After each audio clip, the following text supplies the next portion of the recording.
So 2021 New York City had ranked choice voting in the mayoral primary. Do multiple candidates just make it more confusing?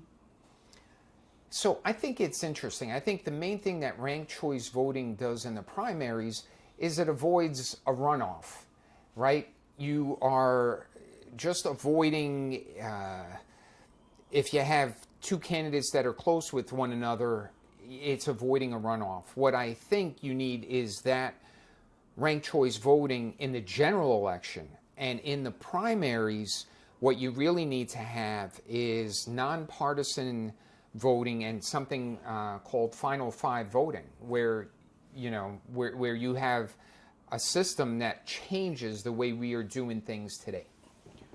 Do you think that ranked choice voting violates the principle of one person, one vote? That's an interesting point. I don't know. All I know is our system, the way it's working now, isn't producing results. And just like the game of baseball, so now we have all these new changes, the pitch clock and all of these things. As time evolves, you realize you need to fine-tune your system. And I think we're at a point in our political system that it needs some fine-tuning. Exactly what that is, I don't know, but the end result is not working. So does the two-party system perpetuate this duopoly when in the end majority votes are required to win? I don't think so. I think that you're not only trying to get the right person elected. I don't think this is affecting that much. What I think it's doing is trying to get the right person to govern the right way. So if you get elected by the majority and your next goal is to get reelected, then you're going to not take chances. You're not going to do things.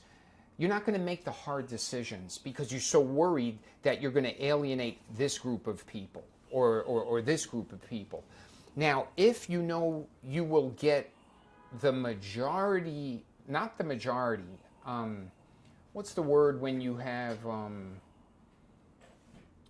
is it a mandate? More than 50%. If you know that you're trying to get more than 50% of the vote to get elected, then you're not going to cater so much to the few that affect the primaries. And then that will allow you to govern in a way that actually helps the people who are voting for you. Because right now, what's happening are people are getting elected and then right away they're trying to get reelected, so they're going to cater to the people that give the most money to their election. And that's going to help them influence to get the little people who don't have a lot of money to vote for them, basically by tricking them.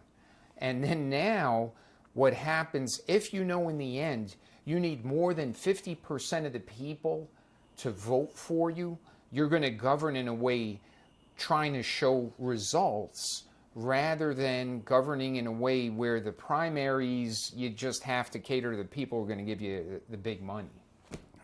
Final Five voting. What is that about? How does that work? So Final Five voting is where you have a number of people that jump into the race in the primaries where you want the final five to go to the general election. So let's say you have 10 people.